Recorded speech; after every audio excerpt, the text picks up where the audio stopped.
Dan kepada kami ya Allah, berilah kekuatan menanggungkan perih ini, menjadikannya cermin tempat kami memungut hikmah.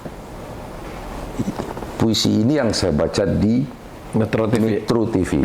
Dan itu saya baca pertama di Metro.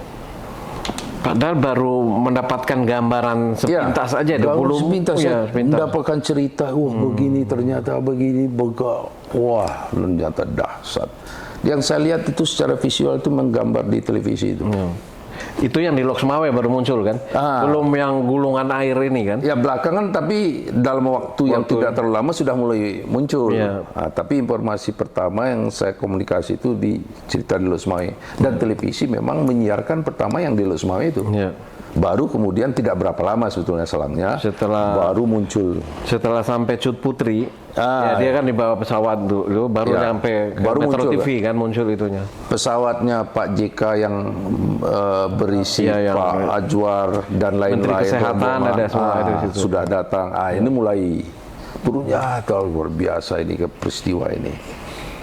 Nah, kami kemudian di Jakarta itu ini kan terus bergerak. Bergerak. Nah, kita para seniman-seniman, apa yang bisa kita kerjakan ini? Ini keadaan bukan main-main, gitu. Maka berhimpunlah kita waktu itu di Galeri Nasional Jakarta, di Gambir itu. Di Gambir, Kawan-kawan ada Dodi Ahmad Fauzi, ada siapa lagi? Ada Matahari, banyak sekali itu, beberapa orang ya. Kemudian Tarsih Eka Putra, adalah beberapa, saya lupa itu. Bangkit Aceh. Nah, kita membentuk Koordinatoriat Bangkit Aceh, KBA judulnya. Pusatnya di Galeri Nasional. Manajemen Galeri Nasional itu memberi ruang kepada kita berbulan-bulan. Koordinatoriat. Koordinatoriat Bangkit Aceh, KBA. Berbulan-bulan itu diberi fasilitas untuk menghimpun bantuan, menghimpun respon-respon. Mas Sardono datang ke sana, banyaklah seniman-seniman besar itu datang ke sana, merespon itu semua. Kemudian bikin pertunjukan, baca puisi, musik untuk merespon itu semua. Rendra juga ya? Rendra juga. Semua hadir di sana. Ini membuktikan bagaimana peristiwa ini memang mendapat perhatian dan empati yang sangat besar dari seluruh publik. Dan karena kita seniman, karena kita wartawan, yang tentu mengerjakan sesuai dengan itu. Nah, saya kemudian setelah ini kita susun rencana, apa yang mau kita bikin? Kita himpun dana. Nah, saya kemudian ditugaskan pulang ke Aceh untuk membawa bantuan ini dan menghimpun beberapa jaringan-jaringan untuk itu tadi, membuka di sini namanya Koordinatoriat Bangkit Aceh. Jadi Bangkit Aceh yang Jakarta itu kita dibawa ke kemari dengan konsep-konsep yang kita pikirkan lah. Untuk di Jakarta tetap ada sekretariatnya, tetap itu jalan terus, Pak. Di sana aktivitas terus berjalan. Saya pulang kemari sendiri. Saya di Taman Budaya, Pak. Taman Budaya itu, Taman Budaya hanya ada beberapa ruangan yang yang bisa ada, dan banyak kawan-kawan seniman yang tidur di situ. Nah, termasuk Reza Indria yang sekarang jadi di UIN, doktor jadi Harvard itu, dulu di sana juga itu. Fauzan, banyak.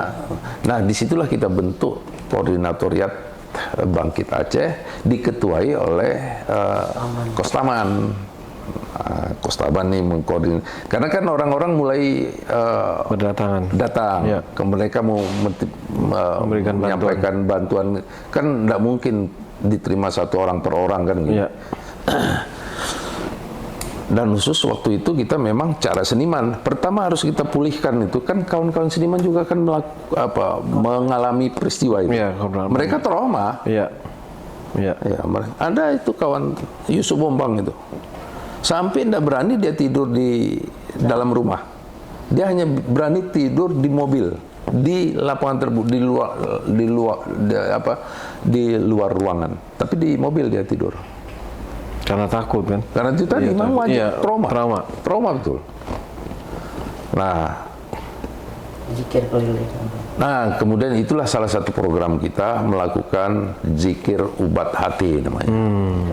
Ke kem-kem pengungsi.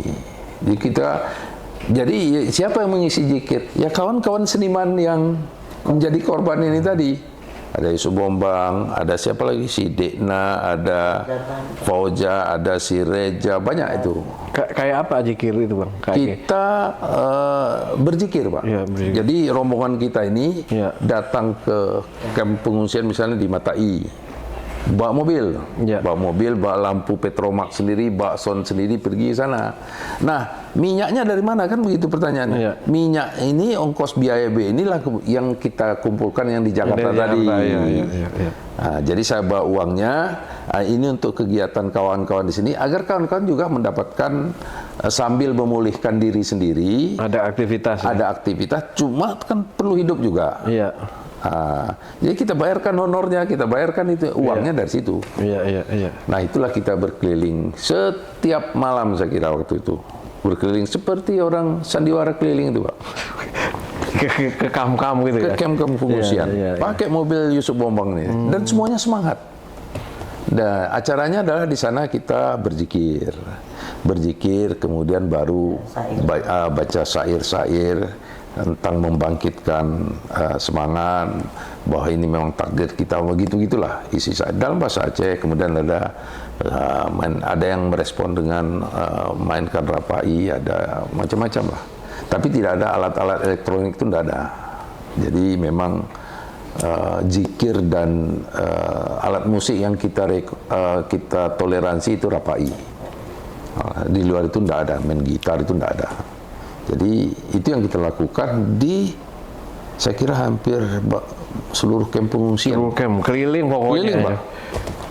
Sampai ke Aceh Besar itu yang dekat Gontor itu apa namanya? Daerah apa namanya itu ya? Selimun. Tapi masih di sini itu. Indrapuri atau Janto? Enggak. Kan ada juga itu dulu. Sibre sama Ani ya. Ada kamp pengungsian. Ada kamp pengungsi itu ya. Jadi kita datang ke sana. Ke Matai kita datang ke kamp pengungsi yang di mana saya lupa. Nah, unik masuk Masjid Darussalam itu. Masjid Darussalam, kemudian di gedung keuangan. Nah, di situ ternyata banyak juga hikmahnya itu. Yang kawan-kawan yang kini kan tidak tahu siapa yang hilang di mana. Ternyata kadang-kadang bertemu di situ. Oh, mereka itu waktu melihat, oh ternyata jadi muncul lagi semangat bersama-sama. Itu yang kita kerjakan sebagai seniman lah waktu itu. Nah, di samping pekerjaan itu, nah kita gagas bikin buku-buku ini tadi. Membuat buku cerita korban. Ya. Kita tidak tahu, belum ada terpikir kita ini untuk trauma healing, tidak ada pikiran apa-apa. Kita hanya ingin merekam kisah mereka saja. Karena menurut kita waktu itu ini bisa menjadi cerita kelak lah. Kenang-kenangan lah, gitu kan. Tidak, ya kan? Sudah ada pikiran itu waktu itu kan. Makanya di beberapa tempat di Kota Banda Aceh ini, Pak, dulu kita jadikan tempat pertunjukan. Jadi seperti di depan Hotel Medan, itu ada perahu yang terdampar tuh di atas itu, tersangkut itu. Nah, kita baca puisi di itu malam Lebaran tuh. Itu yang datang Kak Siti Zainon dari Malaysia. Kebetulan dia datang. Ada orang buat kru TV 3 dari Malaysia itu juga. Itu yang dia liput itu. Nah, kita juga sama-sama baca puisi di situ, menceritakan ini sambil merenung malam Lebaran. Waktu itu saya Lebarannya tidak di Jakarta. Di Jakarta ya. Di Jakarta. Lalu sambil beraktivitas itu, kemudian muncul gagasan ini. Februari baru datang. Muncul gagasan ini semua sambil jalan semua, Pak. Nah, kawan-kawan dari Jakarta juga seiring dengan itu mulai datang. Februari. Februari Sanggar Matahari datang. Sekeluarga. Iya. Naik Hercules nggak salah. Dapat bantuan dari MH Indonesia. Ya, Canon. Naik helikopter rekomendasi dia. Hercules nggak? Naik pesawat Hercules itu ya. Ya. Disitulah buka dapur di situ.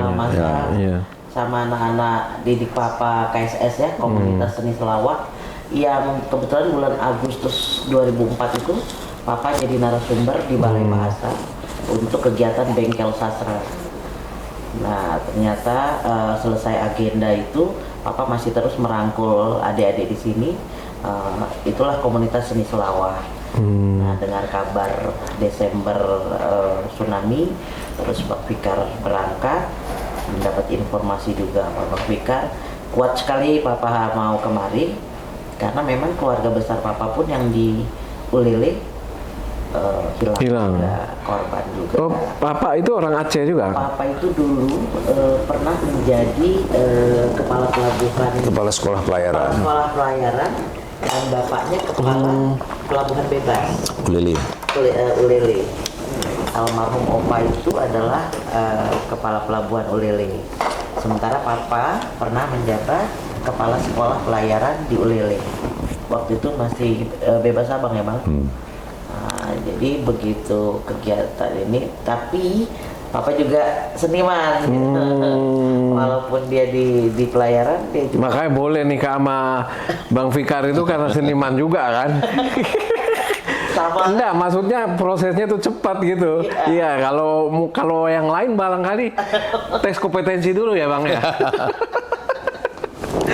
Jadi prosesnya cepat karena papanya itu memang seniman gitu. Oh iyalah satu frame lah, nggak perlu meyakinkan selama-lama. Hasil kedatangan Sanggar Matahari itu kemari itu hasilnya dikumpulkan dalam buku ini. Rapai Sobek ini karya-karya dan testimoni dari siswa-siswa pelajar SMA yang tergabung dalam Bengkel Sastra itu. Jadi kisahnya juga sama. Mereka menuliskan atau mereka menulis puisi, menulis cerita. Hasilnya ini ada ini di dua bahasa, diterjemahkan bahasa Indonesia, bahasa Inggris juga. Dan ini mereka ini keliling di Jakarta ya, pentas di beberapa pentas ya. Di bawah itu menghimpun dana juga ya sekaligus ya. Itu langsung Terry the Homes dari Jerman. Dari Jerman yang membiayai gitu ya. Semuanya. Jadi mungkin dalam rangka itu tadi trauma healing. Oh ini rombongan ini adalah korban itu semua ya? Semua korban. Oh. Eka ada nggak sini? Eka belum masuk ya. Tapi di KSS Eka masuk. Cuman Eka nggak masuk karyanya ke sini. Ini banyak, inilah yang dikerjakan. Ya. Jadi tidak hanya menghimpun dana untuk atau melakukan kegiatan-kegiatan terhadap para penyintas lainnya ya, tetapi juga kepada kalangan seniman ya. Maka lahir kumpulan buku ini Rapai Sobek ini sebenarnya para penyintas seniman, lalu juga mereka membuat buku gitu ya, dihimpun dah buku ini ya. Ya. Banyak ini Pak, ini ada beberapa buku nih yang bisa diceritain nih Bang, itu beberapa buku itu. Nah ini berisi kesaksian wartawan. Ya.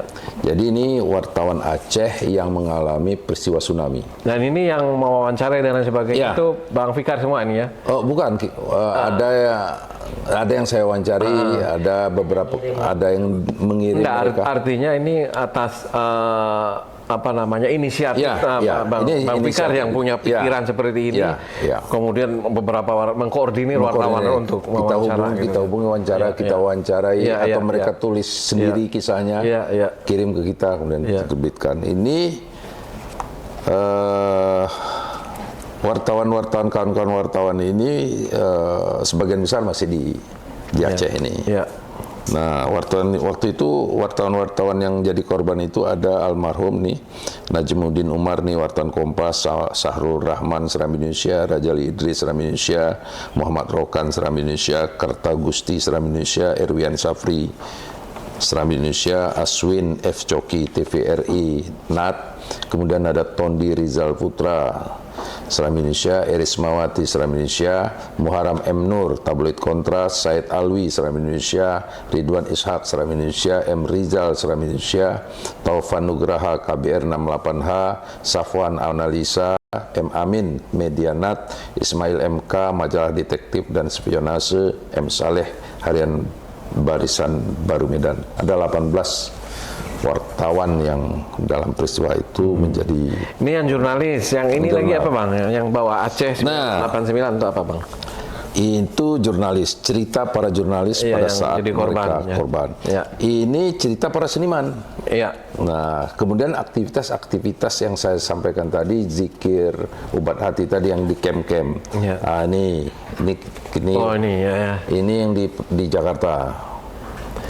Ya. Nah, ini Sardono Wikusumo. Ini waktu itu Deputi Bidang Seni dan Film, namanya Sri Hastanto. Ya. Nah, ini yang di Jakarta itu terus kita lakukan. Ini Koordinator Rakyat Bangkit Aceh yang di Aceh ini. Yang di Aceh ya. Nah, ini Kostaman, ini ketuanya. Ini Yusdedi. Yusdedi ini sekarang jadi Ketua Majelis Adat Aceh. Sekarang ini? Sekarang ini. Nah, ini beliau ini.